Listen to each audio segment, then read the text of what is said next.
So today what we're going to be doing on this is we're going to be doing a live meta tier list. Now, fortunately, this list will probably change in a couple of weeks once we get Alliance Insight, because that's when we're going to be getting some more support for Malice. That's where Malice will change a little bit more, because we're going to get new Agnista cards and just generally new Cyverse cards are going to interact. Now, we could, if you wanted to, do a tier list for Blue Eyes artwork, but I might save that for next week. That might be something that will be quite fun to do. It kind of breaks it up a little bit more. So before we dive head into this, I've got 32 different decks up here. We're going to pretty much go through them, what I feel are casual fun decks right now, what I feel are local level, which means they will play hand traps, they will be semi-competitive, but you wouldn't really want to be taking them to a regional or higher. Then you'll be looking at competitive. Now, competitive would be something you'd want to be taking at a regional to a YCS level. And then, of course, you've got top tier, which will be the decks that will be highly represented. They'll be at all of the big events. They will do well at big events as well. And this is not taking pilot into consideration. I will talk about certain decks that if the pilot is good enough, the deck will do well. And then we'll talk about anti-meta. So these are the type of decks that won't be as highly represented as the meta decks, but will still do incredibly well and have good matchups against the main meta decks or all of the decks that are placed above it, just so that everyone has a bit of an understanding on the route that we are going to be looking for and what we're going to be going for. So good evening to David, Spiros, William, and everyone else in the chat. Like I said, I'm just going to crack straight on with this one. So if you do have any kind of input or any kind of questions, by all means, let me know and we can work it from there. So we're going to be starting off with Mermail Atlantean. Now, I don't know if some people might consider this as top tier as a main meta deck. I feel that it got basically a balanced outcome thanks to the ban list. So on one hand, they lost access or easy access to Totally Awesome. On the other hand, they now no longer need to worry about Dimension Shifter and they don't need to worry about Abyss Dweller. So it kind of balances itself back out. If you do take into account the representation or how easily accessible this deck will now be thanks to the reprint of Abyss Spike, I would definitely expect its usability to go up a bit. I wouldn't say that it's directly anti-meta because it doesn't have, like, it's not as if it has great matchups against the main meta decks when you start looking at stuff like Malice and Ryziel and the other decks that will be along those lines. Blue Eyes, I think it has a very balanced kind of fight with those. And they'll either do, like, if the deck goes first and goes off unanswered, it is very, very difficult to break their field. But I feel that it's kind of one of them ones that sits within this competitive realm of, like, two. It's not a direct anti-meta, and like I said, what would make more sense if I put anti-meta down here. Because anti-meta is going to be ones that will have good matchups against everything else above it, because people either just won't be prepared for it or its particular playstyle will be that effective. The next one is Labyrinth. Now, Labyrinth is the perfect example of this one. Labyrinth is arguably competitive. It probably has the exact same playstyle, and what I mean by that is the consistency and elements of something along the lines of the Mermail Atlanteans. But I feel that with Labyrinths, it's kind of one of the ones that dips in and out of a format. It will dip into a format and then do quite well, and then it will dip out of a format once it becomes a little bit less reliant. The fact that it now no longer needs to worry about Dimension Shifter does give it a very massive effect towards it as well. Makes it be a little bit more problematic to deal with. Then they are one of the very few decks right now that can play Dominus Impulse, which I think is one of the best cards. Like, I really do rate that card. I like it so much.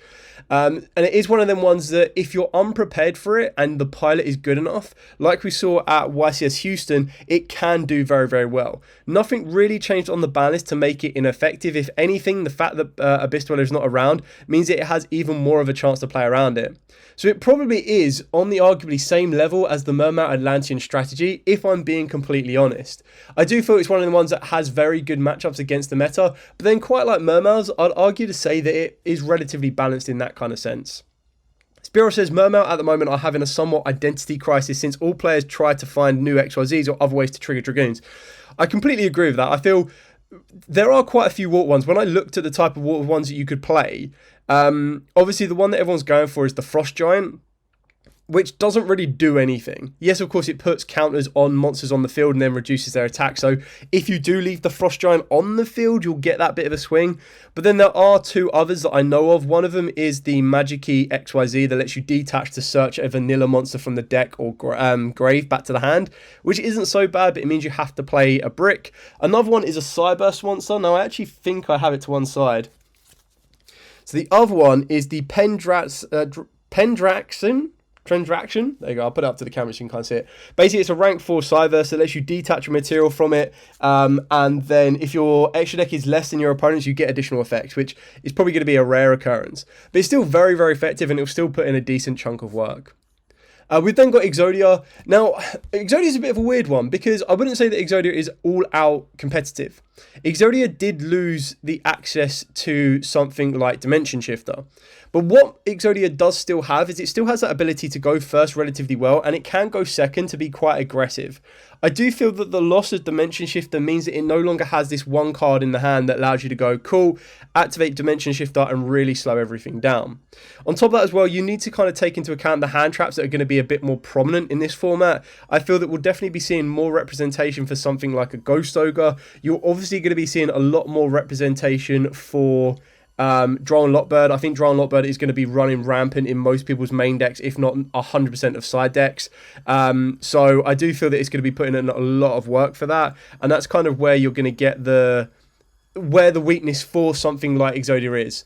I wouldn't say it's anti-meta, but I feel it's one of them decks that if you don't respect a little bit and you don't know what it does or like its ideal out goal, it really can be quite tricky to stop. Obviously, what you want to do is you want to starve them of the ability to get into the Millennium Unk. But if they already hard open up the Millennium Unk, then being able to activate Droll and Lockbird isn't really going to do a lot for you. So then what you need to do is you need to try and negate it during the battle phase so that it can't gain its attack stats. You can obviously negate it with an effect Vader during the main phase. That in turn will obviously lead you to not beat full foul to its OTK capabilities. I would like to say it's anti-meta, but I don't feel that it has a dedicated good matchup against Yugioh. Like, it doesn't have a massive advantage against Yugioh, and I don't think it has a massive advantage over the back of something like Malice. But it's definitely something that can kind of give it a bit more of an edge and a bit more of a kind of ability, because being able to go first can still be very, very good. It can still set up like a Secret Village lock. It can still set up the ability of the Silo Hat Rabbit to get you your Azaroon statue, your Exod's Fire of Rage. It's kind of one of them ones that if you can play around it correctly and you know what some of the pieces do, it won't be that hard to beat. But if you don't respect it and don't know what it's trying to go for, it can cause you a lot of issues. One on the flip side as well is if you just put all your monsters into defense, it probably will struggle to deal with that unless they go for the quick play spell. So I say it's local level, but I wouldn't say that it would go, I wouldn't say it's on this level here. It's definitely not competitive. And anti-meta is this grey area where I just think it has really good matchups consistently against the main meta decks. And I just don't think it has that. The next one is Blue Eyes White Dragon. Now, Blue Eyes is actually a bit of a weird one as well, because I wouldn't say that Blue Eyes is top tiers, tier 0 to tier 1. Now, before everyone goes crazy on that one, the reason I say that is because I don't think it's on the level of stuff like Yugioh were pre-ban list and Malice, and I don't think it's going to be on the same level as Malice post-Alliance Insight.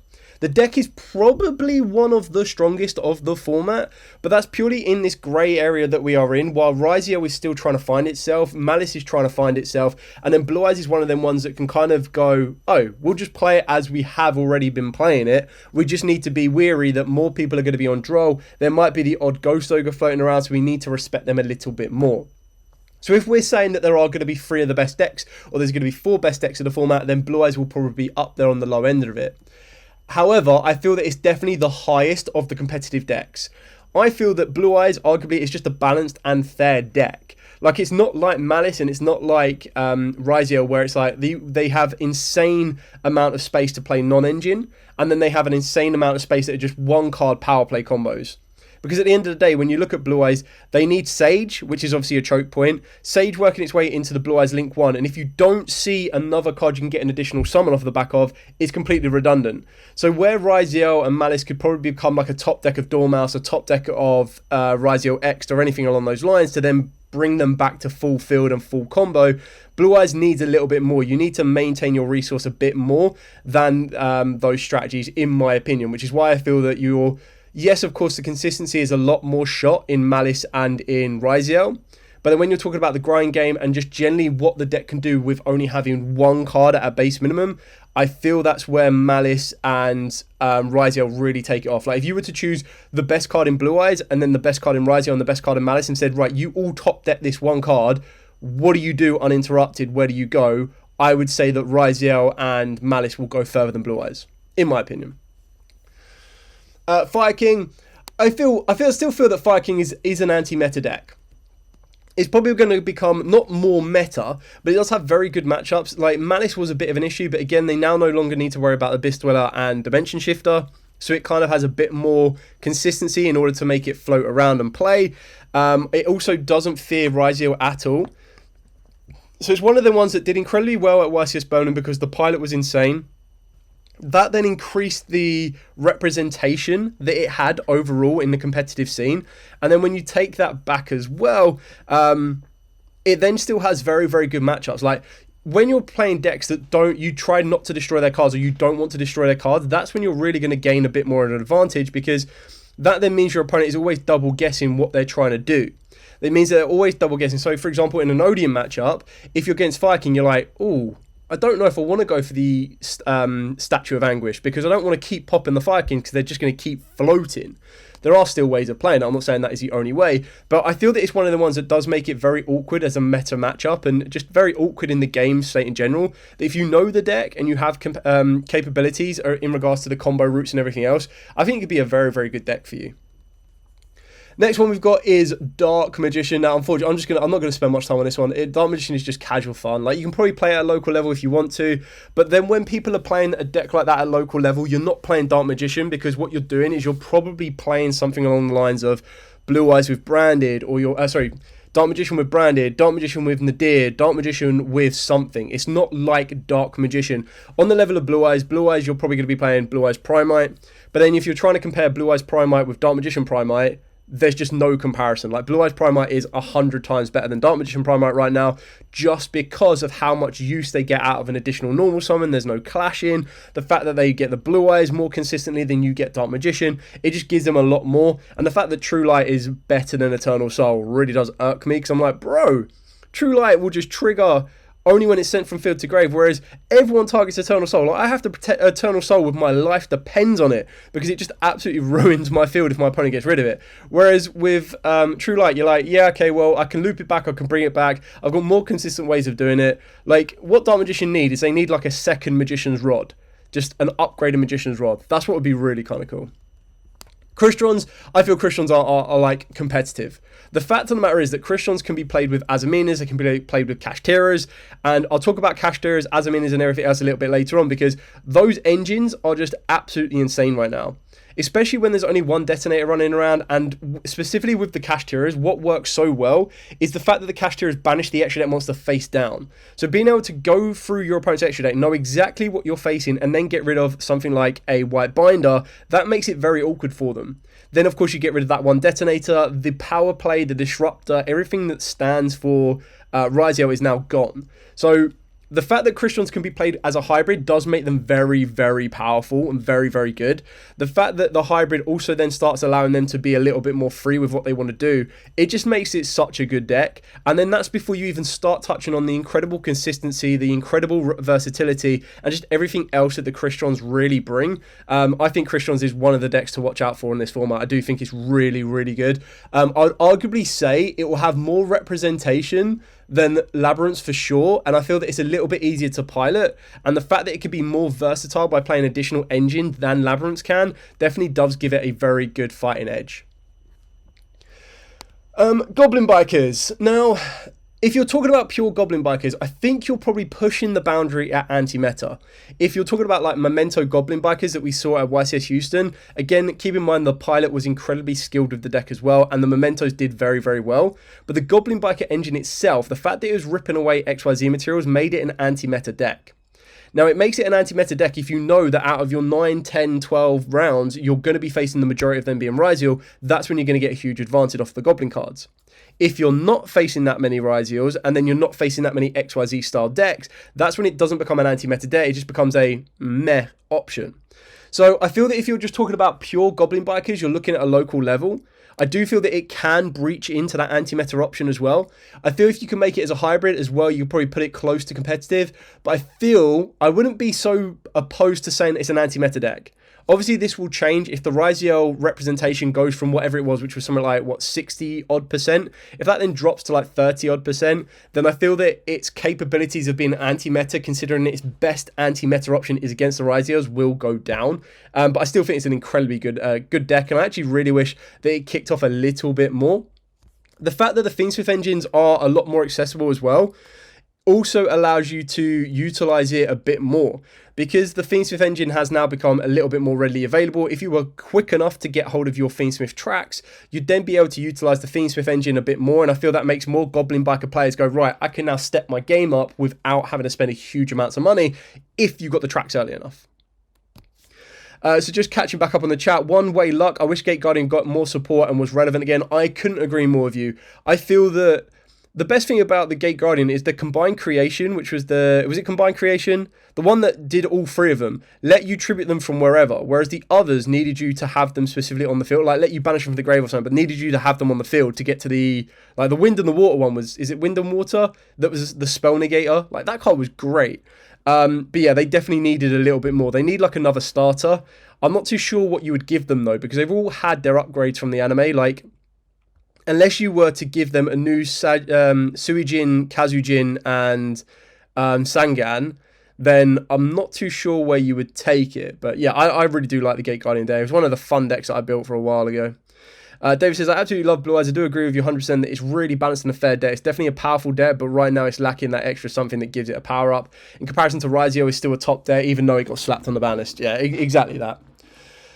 So the next one we're going to talk about is White Forest. I think White Forest is definitely a competitive deck. Like, obviously on its own, probably not so much, but the fact of the matter is you can play White Forest with Toy Box, you can play White Forest with Azaminas, you can technically even play White Forest with Blue Eyes. The deck is very versatile, and again, it's one of them ones, if you don't respect it and don't know what it does, you will get caught lapping, and it will end up kicking your butt. It's an incredibly powerful deck. I really do like its versatility, and yeah, I think it's one of them ones, especially when the format opens back up like this.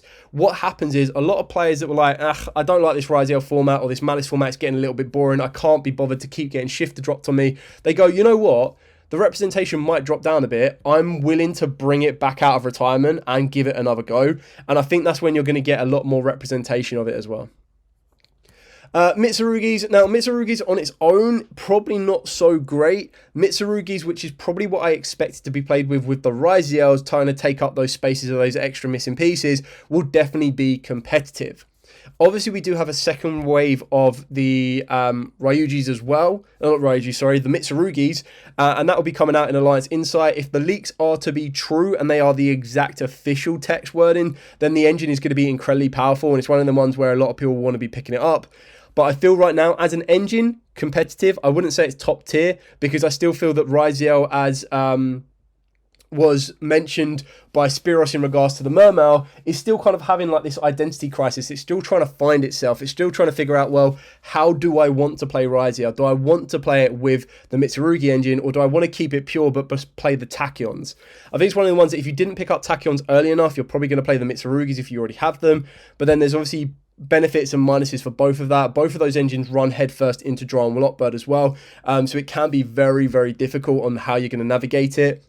I wouldn't say that if you're going to be playing, if you're going to play Ryziel with the Tachyons, it gives you that big of an edge over the Mitsurugis. I still feel the Mitsurugis can be incredibly damaging to deal with. So if we're talking about Mitsurugi Ryziel, I would say it's competitive. If we're talking about Mitsurugis on their own, you're probably looking at casual fun right now. Like if you're talking about Mitsurugi Odatix, it's casual fun. If you're talking about Mitsurugi with the Ryziel hybrid, you're looking at competitive. So kind of take it with a bit of pinch and salt. If you've watched this bit of the video, you'll understand why it's placed where it is.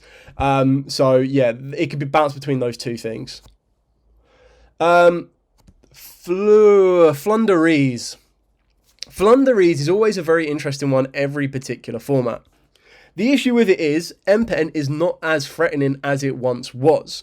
The fact that Drow and Lockbird is running around in this format, and like I said, I expect 100% of players to be playing it between their main or their side, and at least of those 60% plus will be having it in their main deck, just makes it incredibly hard to deal with. They might have a bit of fresh air now that the possibility is that Lancia may not be mained or like may not be sided. A lot of people feel that Malice is going to drop off that much until Alliance Insight, that if you were to play just this weekend, you're probably not putting Lancias in. After Alliance Insight, Lancia goes straight back in, and then Flu probably get like 1 or 2 weeks of, yay, let's play it, and then just go, yeah, no, not happening.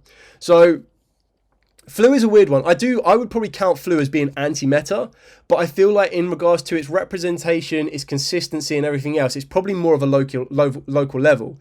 but I also feel that that's because not many people are actually playing Flunders at this moment in time. I feel if more people played Flunders and was willing to take that risk, I feel that more people will be unprepared for it, and if they don't see Drone Lockbird and they don't see a way to stop it, the deck will just sit on an M-Pen and they'll be like, yeah, cool, I'm going to struggle to out this. The fact of the matter is, Metaltronus might be a way to stop it, and like might be a way to out the M-Pen, but you need to then make sure you don't use your normal summon so that they don't trigger off the field spell. It is very, very tricky to kind of navigate. It's one of them ones that I wouldn't expect to see at a regional, but if I sat down and my opponent played it, I would sweat a little bit. I'd be like, okay, I haven't fully prepared for this. This is going to be a very, very interesting matchup. After watching your deck profiles, I've been having so much fun with Blue Eyes White Forest. Not many people expect that variant of Blue Eyes. Really strong and really consistent. Exactly that. Spiros, I managed to get a Mitsurugi core, and I'm currently waiting for support from Alliance Insight. Everyone is either playing it with Raziel or with Audactyx, but I really want them in Dogmaticas. Ooh, that's an interesting variant. I do really like the Audactyx version, but it's only because I like the Audactyx, and it's finally a deck that can play the Audactyx in a modern way. Like, I used to play it with Invoked, and I had a lot of fun with that. And then that kind of fell out of favour just because it was so difficult to kind of navigate and work around with. So, yeah, it'd be very interesting to see how a Dogmatica version would work. Cool.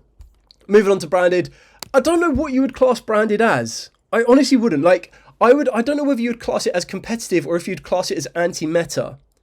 Because in some of the big events that I've seen previously, like YCS Houston and the UK Open, it did incredibly well, but it was doing incredibly well even without having to idol lock them. Like, don't get me wrong, if you idol lock your opponent, it's pretty much like an auto easy win button, but some players don't even need to do that. Like, it will come down to the pilot. I think it will come down to the pilot as to whether or not it goes up. Like, if you're a good pilot with it and you know it inside and out, you probably push it to that competitive level. If you're not that good of a pilot but still know how the deck operates, you probably lean more into the IDO lock. And if you don't win the dice roll and you don't resolve the IDO lock as consistently as you like to, you kind of struggle a little bit more to adapt. So I wouldn't say it counts as an anti-meta deck either, because it's not as if it has like really good matchups against general meta. It just has a good matchup when it IDO locks your opponent and you're like, okay, well, Forbidden Drop is not in the format, so there's not an easy way to get rid of the own IDO. Some decks aren't playing tribute summon monsters that can require one tribute, so you can't just tribute it off to clear it out anyway. And it can be very, very damaging and very, very locked. And then when you're looking at your extra deck and your side deck, you're like, ooh, how do I out this brand? Like, how do I out this IDO? And you're like, well, if you're not playing Droplet and you're not playing a way to tribute your own cards, that could be very damaging. And the best thing about that is, even if you don't give your opponent an IDO, if you give your opponent any monster, they then can't get into their cash monsters. And it's like, bro, if you can't get into your cash monsters, what are you doing from that point on? So it can be very good against what I would expect as one of the main meta decks right now, being Fiendsmith Raziel. So arguably, I'm going to put it in meta. Anti-meta. I feel it can actually have some really good matchups. I'd probably definitely put it there. Like, maybe even be a little bit higher than Fire King. But like I said, I think if you're a really good pilot, and I know a really good pilot of this, I know two actually, both Darwin that did incredibly well at the UK Open, and then Charlie, who's been playing Branded since like day dot.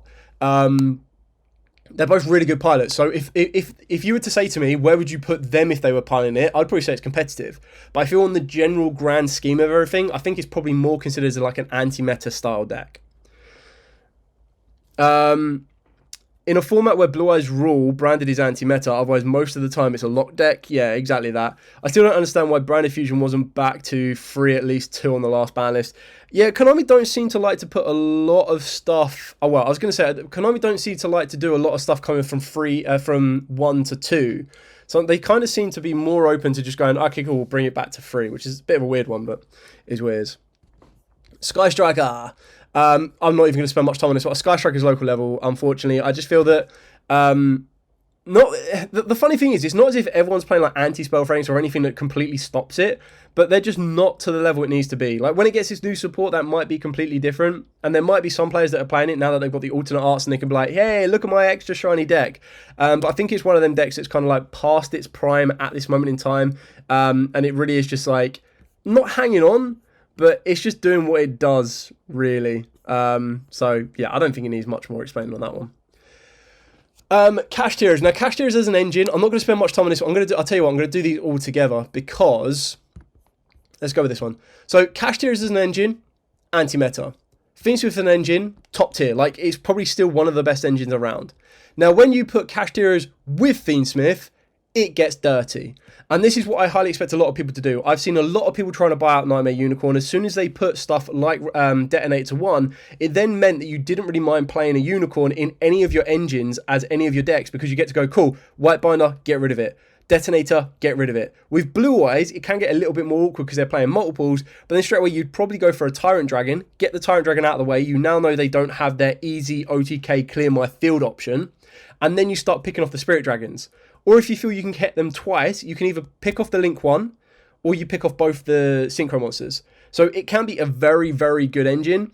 And I feel the issue you're going to get is with the cash tiers, you get your free monster on the field, you search out your spell card, you then go for your Fiendsmith route, and then work from there. So this is why I feel Draw and Lock Buddy is going to be so important in this format, for the pure fact that Ryziel want to do a lot of searching, Malice now, because of the lack of consistency, need to search on a more consistent basis. Perulias, Molchummies, Meowis are all going to be a lot more popular and a lot more in the cycle, because they're going to want to be utilised in order to go second and then draw into the cards they need. Like, Malice need to replace that consistency loss, so do Ryziel, everyone else below it, and so do Fiendsmith. Like, Fiendsmith search a lot. So if you start off with your Unicorn, you want your Unicorn to get you your Birth. As soon as you search the Birth and you go Droll, that's it. It's a bit of an annoyance. They still get to look at your extra deck, which can be a pain in the backside, and they might be able to hold their turn out because they can activate Birth and then normal summon down a Fenrir, and a Fenrir and a Unicorn ripping away your extra deck can be quite damaging to deal with. On the flip side of that as well, when you start considering the Fiendsmith route, if you go Engraver and you Droll them, that can really stop them. If you go Tract, that can still stop them a little bit, but not as much as you would like. And that's why I feel like stuff like Ghost Bell can be a very good surprise target this format, because when they're trying to work their way up to Lacrima, when they're trying to work their way up with Engraver, a Ghost Bell, a lot of people will be like, whoa, where did that come from? And I feel we're in a kind of a place where hand traps will be able to resolve a lot more without being punished. Now that Talents isn't at free, now that Crossout isn't at free, we have a lot more versatility to go, cool, hand trap and stop the deck, which I think is really weird, but they definitely gave a massive buff to like go second style decks.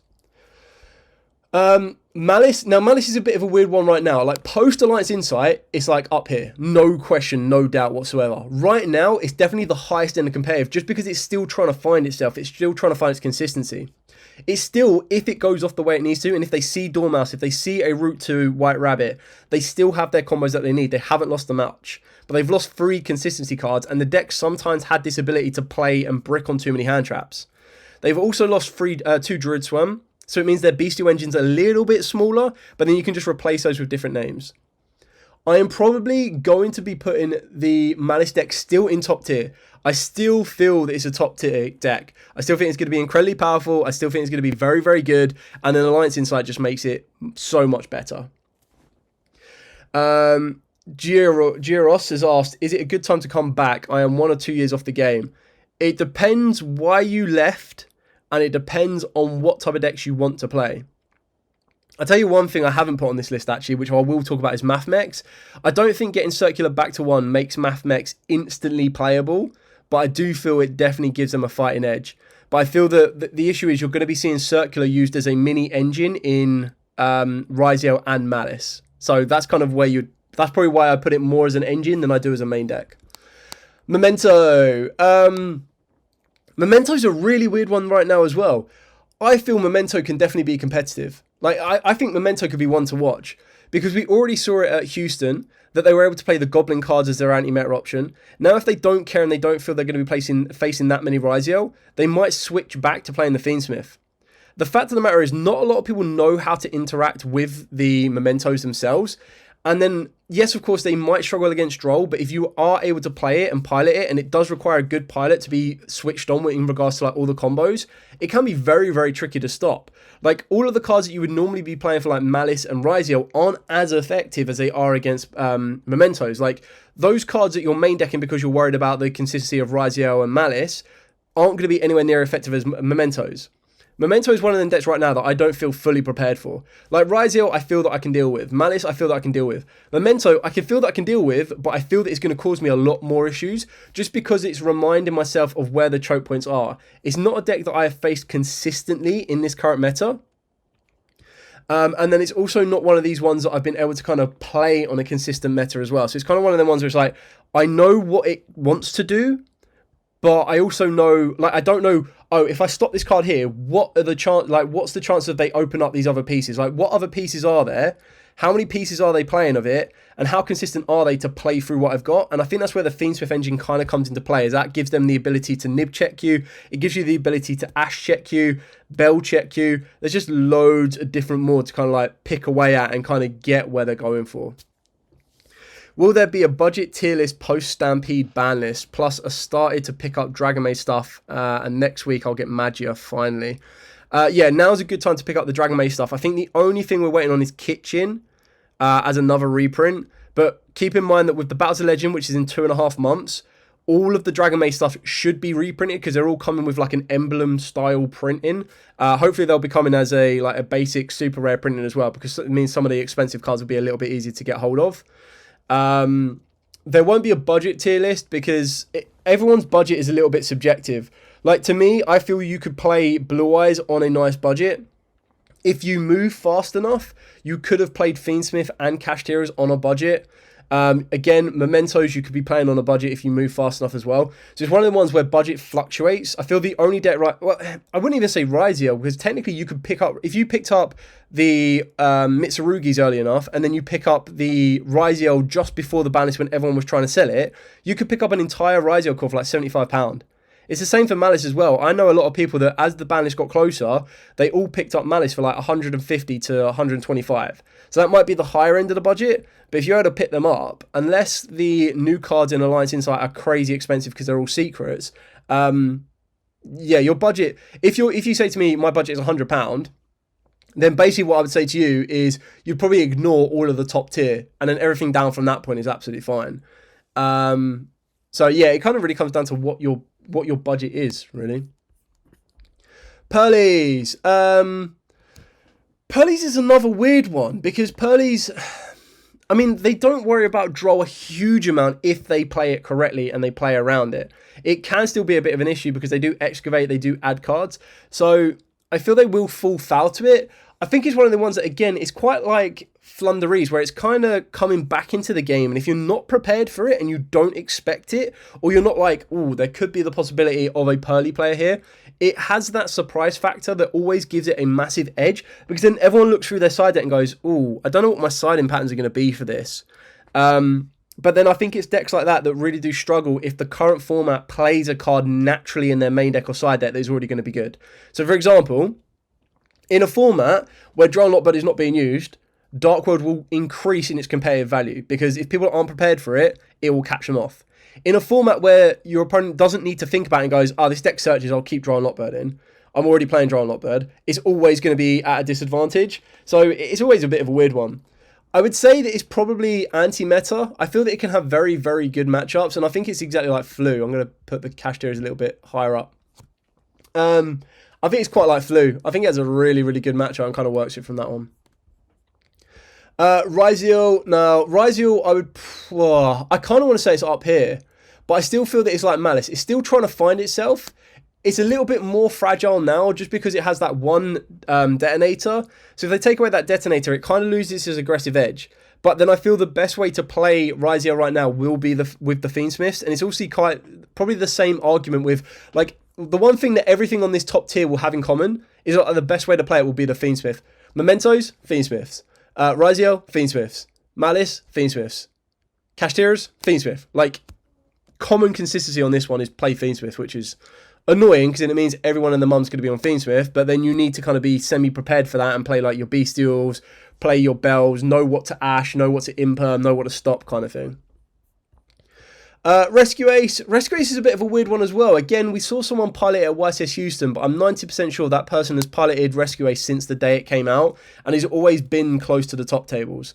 It's not like it's going to be highly represented and you're going to get loads and loads and loads of people playing Rescue Ace, but I do feel that it has some very good matchups, and again, quite like Labyrinth, if you're not prepared for it and you don't respect it, it can catch you off guard.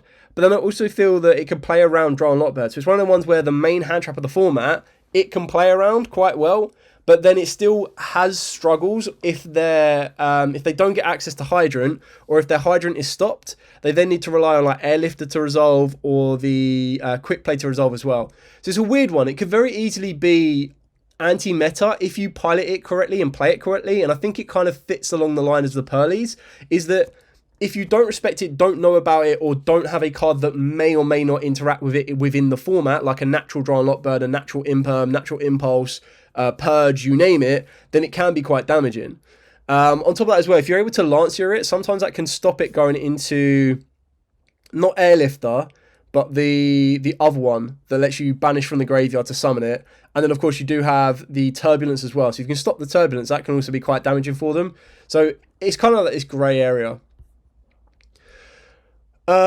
Ritual Beasts, I think you'll probably argue that Ritual Beast is casual, like local level, but I just feel its consistency is so shot right now. It struggles against all of the chummies. It can't main deck shifter anymore. So it loses that kind of element of a surprise and element of a strength factor. And I feel that it doesn't end a field as powerful as it would do previously. So it's definitely one of the ones that I wouldn't say it's casual fun. I still feel it has more competitive value. It probably could arguably be the lower levels of the local level. Six Samurai.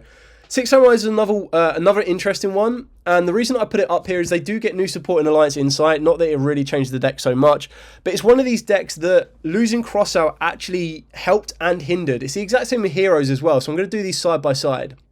Heroes are one of them decks, quite like Six Samurai, but Six Samurai do have a Monster Negate, which is their massive advantage. Six Samurai will struggle because Draw and Lockbird is in the format, and they do struggle massively against Draw and Lockbird because they want to do a lot of searching. It means they have to set up their Monster Negate before they do that Draw and Lockbird, like before they do their first search, which is sometimes quite difficult. They need to open up very, very well. The other benefit is the fact that they don't play, like I personally was playing Crossout, the fact that I now no longer play Crossout in the deck would then mean it opens up the door to play more Field Breakers. It allows me to open up the door to play more direct stop. So if I'm really worried about a specific hand trap, I'll just hit them with something like a Sales Ban. But it can still really cause a few issues. It's one of them ones that if it goes off unanswered, it can present an incredibly powerful end field. But if you... If it does get answered in the right way, it doesn't end on anything that spectacular, and your opponent can break it quite easily. So to me, quite like Heroes, I feel that it's probably that local level. And then Heroes, some people can play Heroes competitively, and again, it's one of the ones that if you're not prepared for it, you will pay the price. But overall, the fact that Droll causes an issue, if Nibiru drops out of the format, then Heroes will do incredibly well. But with the fact that you still have Nibiru in the format as well, it's one of the ones where there's at no point a hero player can go, okay, cool, I'm now going to nib check you. Everything a hero player does is like, right, cool, I'll wait till your end and try your end main and I'll just nib you. And then they can't really do a lot from back of that. So it is a very, very weird one. Heat Haze Gaming. As a Blue Eyes player, I hate dealing with hand traps. Wish Blue Eyes had their own anti-hand trap strategy. I wish we get K9 soon enough. I'm quite looking forward to K9, to be honest. And what I like about it is I'm hoping that everyone is going to be so focused on the Yummies and everyone's going to be so focused on the Dragon Tails because they're doing the best in the OCG. That when we get the K9s, they get the lower rarity end of it. That's where, because usually Konami will give the most popular ones, like K9s, like Yummies, the higher rarity. So like the more ultras, they'll probably be like, I think something like... in the past, we've had a free. So Ryziel was what, 4? Was it 4? Detonator, Duo Drive. Oh no, they had 5. Ice, Sword, and X'd. And then Malice got Rabbit, Crypta, and Underground. And I think they got one more. Oh yeah, they got TB11. And then Ryuji's got the 1. So I'm hoping K9 get that 1. Where everything else is then like supers and rares. So it would be really, really kind of cool. Runics, I think Runics could be quite interesting in this format as well. I do feel that the fact that there's now 1 detonator, you take that out of rotation, your Runics can start picking apart the field. I do feel that you could obviously combine it with something like your Cristrons and do very, very well. I feel you can also combine it with White Forest and still do very, very well on top of that. So I would probably say it fits along the same lines as stuff like Flu, Perulia, Turbulence, that if you build it correctly and if you prepare for the specific type of matchups you're looking for, again, because we're in this little bit of a grey area, once we get Alliance Insight, that will be slightly different because people will know what to expect. People will still think the Malice is going to be the best deck. That's when you can start taking advantage of the unknown right now. And what I'm talking about is between now and Alliance Insight, which is like 2 weeks, you can experiment. All of these decks will be considered fairly decent within reason. After Alliance Insight, again, you can still be that silent assassin that if no one is prepared for it, if no one is ready for a Runic deck, the one thing that made Runic so susceptible was if your opponent made Detonator, everything you activated, they went Detonator Pop, and then they would try and float it back. So I feel the strategy of those right now is going to be Fiendsmith, go on unanswered, and then add your Detonator to it. But if you're able to pick away the Detonator, like if you played Runic Cashteras, for example, and then picked away their Detonator, you could probably run rampant from that point on, is what I'm trying to say. Centurion is, again, another one of these weird ones that could probably very easily be anti-meta. I quite like Centurion Blue Eyes when I played it and tested it out. But yeah, I don't think it's not a far shout of calling it anti-meta. Again, I still feel that it feels like this little void here. That if you're not prepared for it, like if people aren't playing D-Barrier now because they don't need to worry about Ryzia or they don't feel that D-Barrier is as effective, synchro decks like these will actually go off unanswered, which is really, really insane. Yummy looked to be the best out of the three, but in OCG, Dragon Tail is more popular and has a ton of variants. K9, on the other hand, since they are anti-hand trap and can play in turn 0. Yeah, I mean, I'm just hoping, like, we seem to follow the OCG a lot. Now, this might change. The OCG might have a ban list. They may be popular here in the TCG, but the difference is, and this is what I'm trying to get at, is I don't think Konami know that. Like, if Konami were to look at the TCG and go, what do we think is going to be more popular? They would have to look at how the TCG are reacting to those particular decks. So if they were to get access to a database that they probably don't have access to and go, oh, great, it looks like 50% are playing K9, 25% are playing Dragon Tail, 25% are playing Yummy, they would then use that data to make the K9s harder to get, more appealing. So I feel the data that they can look at will be the data in the OCG, and they go, right, well, if the TCG are going to follow the OCG, Ryuji, I'm just using the last set as an example, right?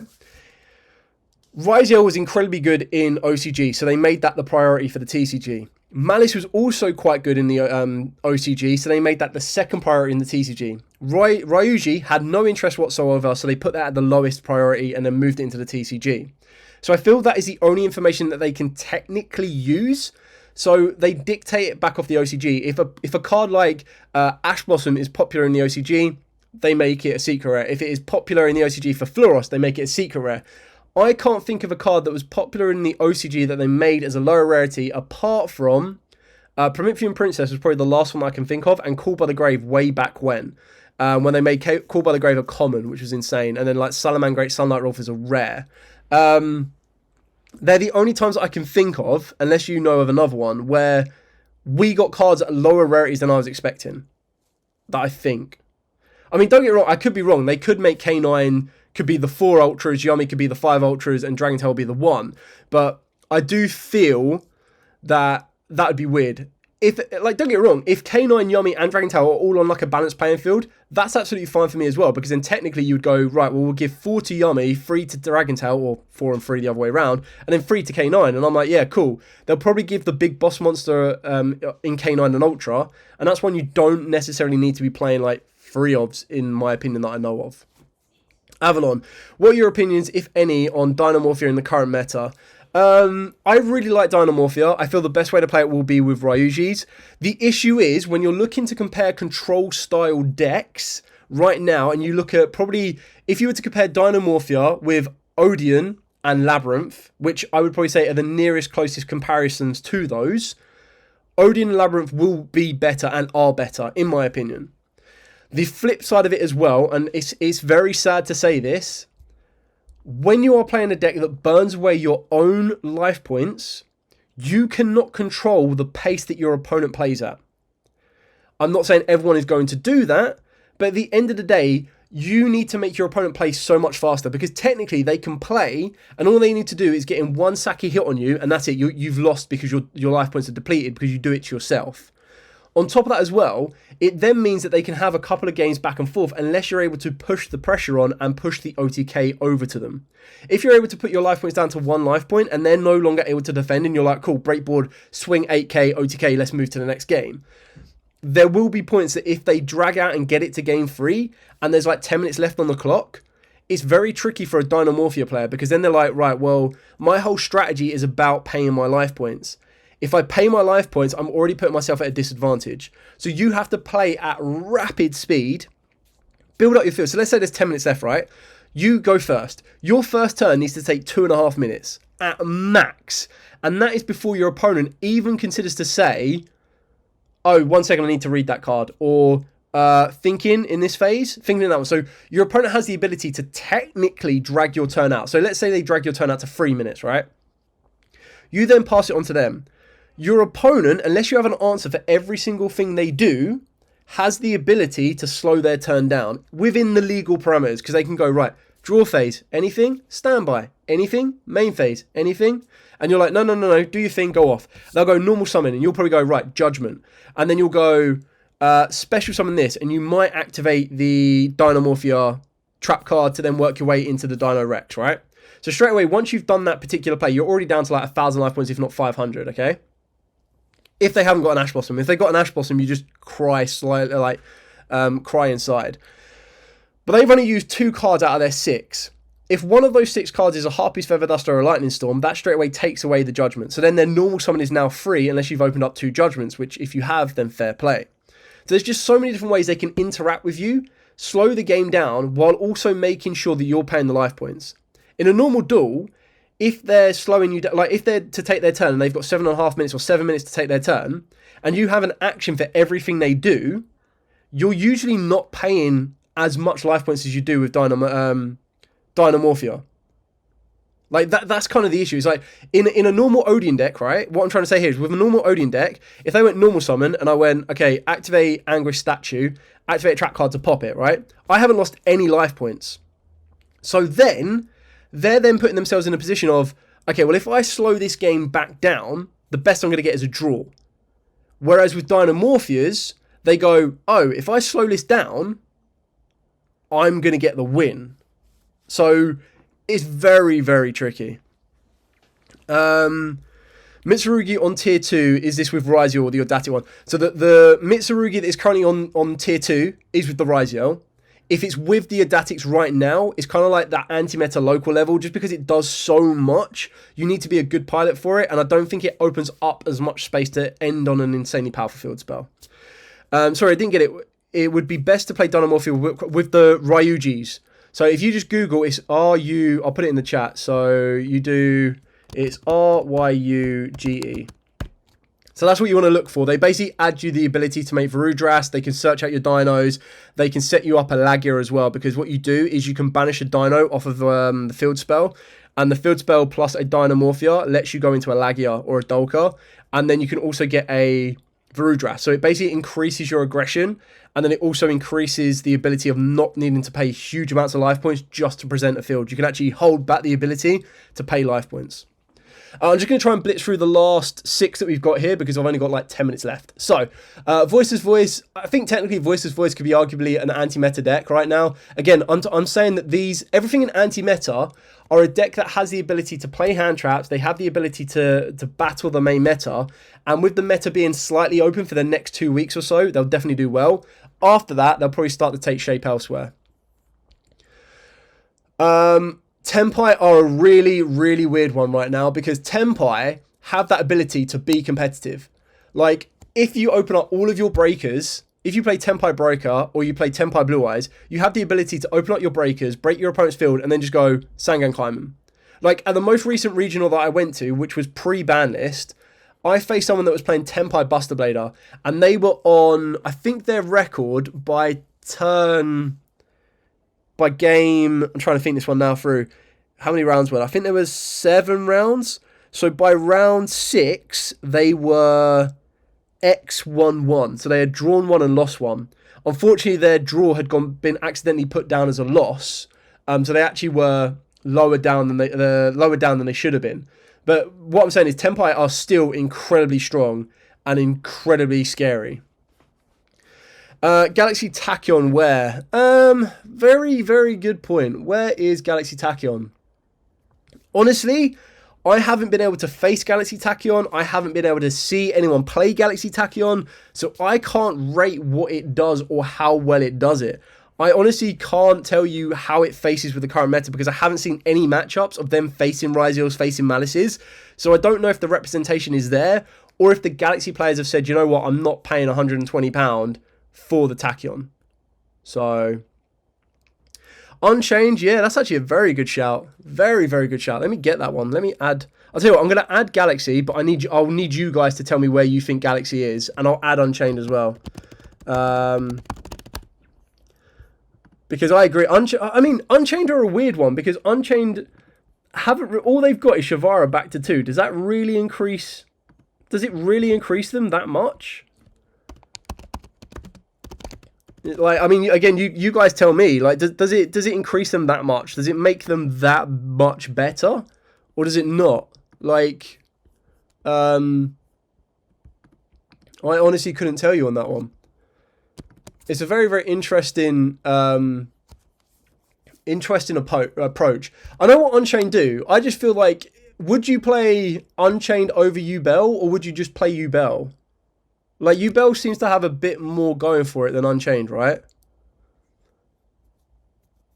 I mean, you kind of tell me on those ones, and then we'll come back to those.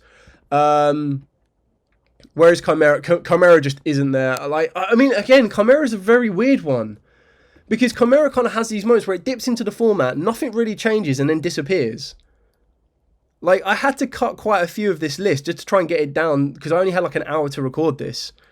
But, I mean, where would you put Chimera? Like, I'll let you guys think about that, where you'd want them to put. And if you feel that Chimera can be added and you can justify where you think it could go and why you think it, I'll put it in there. I've got no issues. Dark World, I just don't think it's the format for Dark World, honestly.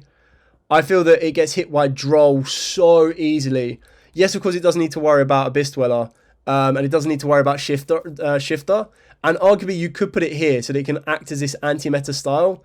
But the fact that it kind of restricts the amount of hand traps it can play, the fact that it kind of restricts the amount of like stuff it can play through, can make it slightly awkward. I think Yubel's still competitive. I think with Shavara back to 2, it doesn't really affect the deck that much. But whether you want to class Yubel as like anti-meta or whether you want to class it as competitive, I think Yubel can still do very, very well. I really do. I think Yubel is still such an incredibly strong deck. I've already got 2 White Forests here, so I don't need to do that one. So there you go. I'll tell you what. Let's go. White Forest hybrids and White Forest, pretty much the same. Odeon. I think Odeon is like you could. Oh no, I'm just gonna put it in competitive. What am I even talking about? Odeon's competitive. Odeon is actually really, really good. The fact that it can be played in different ways as well really gives it a fighting edge. I feel it's one of them ones that if you don't understand it and don't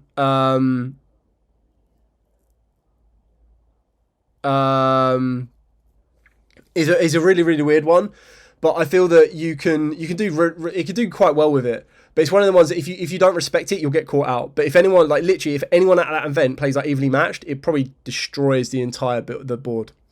Bearded Puck. So Chimera should still be tier 2-ish / competitive. So why? Give me a bit more. Give me a bit more. Because again, most of these I'm putting up here is because I've witnessed them at like a YCS. I've witnessed them at a regional recently. I have like reasons to say, oh, this deck did incredibly well. I haven't seen anyone play Chimera anywhere. Like I haven't seen anyone happen it, so I don't know how well it does. And yeah, I've pretty much called all of these decks weird ones for the pure fact that the format is so open. Like this ban is for 2 weeks before Alliance Insight just opens it up so much more. It is so strange because it's like, well, we're in this period where everyone's still going to be you're either going to not bother going competitive and you're going to wait for Alliance Insight, or you're going to use these 2 weeks to experiment. But it's like, what are you experimenting for? Like, in these 2 weeks, what are you trying to try out? Like, if you already know Alliance Insight are giving you new stuff, why would you play Malice? Like, you're like, well, I'm not going to go out of my way and buy these cards that are going to fill in these gaps for 2 weeks. I'll just wait and go and get that new stuff. On the flip side of that, if you're playing a deck like Ryzeal that doesn't have any new cards coming into the strategy or changing it up, you probably go, okay, well, I'll test out how I want to play it so that when Alliance Insight drops, I'm a little bit ahead of the game. But the difference is when Alliance Insight drops, your competition changes. Because your competition goes from a Malice player that doesn't know exactly how they want to play it to a Malice deck playing it exactly like this. So it's kind of a tough one to kind of test in the competitive environment, which is weird, really weird. Where is Ancient Gears? Ancient Gears, again, is another weird one. I would probably put it local level just for the pure fact that it's one of the ones that has to go second a lot more. Like, Tempire can go first, can go second, and still present a decent bit of the field. I feel that Ancient Gear going first is really only going to hurt players that don't read Fortress and don't understand how Fortress works. As soon as someone understands that, they'll be able to navigate through it quite easily within reason. And constantly going second can still catch your opponent off guard. But if they're able to kind of fend off each of these breakers that you're chucking at them, then Ancient Gear doesn't really get to stand a chance, which is really sad. But like I said, the format right now for the next 2 weeks is quite open, so you could actually do anything within that period and do quite well. I'm kind of keeping an eye on this list and thinking about what could happen in the future. So, William says, I'm going to be playing Sky Striker at local and was wondering, apart from Sky Striker cards and the extra, what other links would be play other than Access Code Talker? You can play SP Little Knight, because SP Little Knight is one of them cards that can kind of clear out space. You play... Other than that, I don't know what else you'd want to play. Like, you definitely play Access Code. You definitely play SP Little Knight. So that's out of your 15. That's like, what? So that leaves you with 13 cards, right? So you probably play 3 Kagari, 3 Suzuku, maybe, 2 Hayate, 1 Kana, 1 Azalea. So it leaves you with like 3 spaces to play around with. So you're probably going to be playing like generic Link monsters, I guess, to work it out. To be fair, I prefer Yu-Gi-Oh! When it's like this, where every deck can almost do anything. Like, don't get me wrong, when you're actually playing it, absolutely fine. If you're playing it competitively, it's a nightmare, because you're like, what cards do I even side with? How many decks can you really prepare for? Like, it's really kind of cool. XYZ Dark. Taku and anti-meta, but top 4 easily. It's a very mid-range deck. Lots of hand traps and transmigration as the strongest counter trap in the game, and can OTK very hard. I can definitely see its OTK potential. I know Transmigration is an incredibly good counter trap as well. What's it like in regards to like hand traps? Does it search a lot? Does it get hurt? Like if someone draws it, does that end their turn, or can they still play? I know they don't really care about banishing. Can they still end a fairly decent field if they get Fluorost? And does like an imperm on their normal summon slow them down? Like I said, I haven't looked into Tachyon. Tachyon is not my deck. That's Joe's element. Joe's deck. I kind of leave that to him. So yeah, that's why I'm asking these questions. Unchained is a bit of a weird one. I feel Unchained definitely has a point to prove. I just can't imagine that all of us... Maybe you're playing Unchained Themesmith, but I can't imagine getting a second Shivara back really changes Unchained from being... Like, no one considers it, no one plays it, to all of a sudden it's going to top on the meta, right? Like, again, correct me if I'm wrong. That's my question. Going back to Chimera, let me just try and figure this one out, because how long have I got? I like, this video is like nearly an hour, so I'm gonna try and wrap this video up in a minute. Chimera. I suppose Chimera don't care if you don't call... Like, if people aren't playing D-Bear, it can do very, very well. They can still, now they've got access to a reprint of a Dusted Gold, means they've got easier access to play the Fiendsmith engine,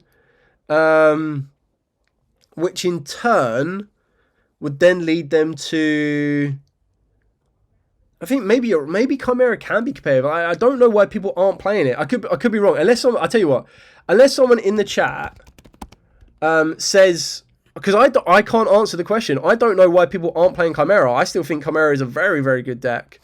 Maybe it's just burns through so much resource, but like, I can't think of any reason why people wouldn't play it.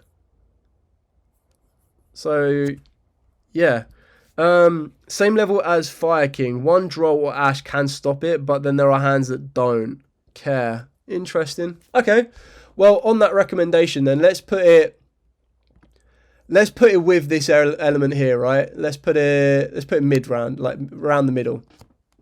It's like Fire King. I suppose the one downside it has is that it's obviously going to be lights and darks, whereas Fire Kings, because they're fire, they're like bestials they don't care about. Phoenix, so going back to William about Sky Striker, yeah, that's pretty much what I'm running in the extra deck right now with Phoenix, Unicorn, and Lioner. Since everyone is on Feed Smith, the special on extra deck is really tight. Yeah, I think that's perfectly fine, to be honest. I think that's probably what you'd be looking for.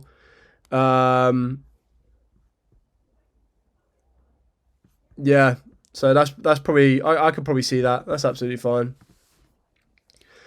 And can play a deck Galaxy. Do you know one recipe Galaxy? The only recipe for Galaxies that I know is on the channel, which Joe did. I didn't do that, so I don't have the understanding of input behind it. Right, so that I can wrap this video up, I think Unchained is probably still unknown. I still find it, I'm going to put it here, but I still find it very difficult out of the way. Like out of nowhere, Unchained get one card back and all of a sudden they're like, yeah. Because what they lost Dimension Shifter, but that's not that big of an issue, right? When you're looking at Yubel was still playable. And then Abyss Dweller, was that much of a factor? Like, I don't know. I personally haven't tried Chimera Bestial. I tried to stay away with just like splashing Bestial into everything. I feel that it's probably a little bit different now with the changes to Druid Swarm. But I'll tell you what, I'm going to wrap the video up here. I'm just going to put the Chimeras here, and then I'll continue to chat for a little bit. But is that literally it? Is it because Dweller's gone? Is it because Dweller's gone that Unchained now come back and Chimera now come back? Is that what we're saying? I mean, it's fair if that is the case. I just never thought that, like, until the end of the format, I never thought that Dweller was that big of an issue. Like, it was a big issue of the format, but most Chimera builds use Guardian Chimera to gain advantage on the board. You can now use it with Memento, and it's even better since with your Goblins you are anti-meta. Fair enough. Anyway, I'm going to end the recording there. So thank you so much to everyone that has been watching this live, and thank you to everyone that watches this on the pre-record.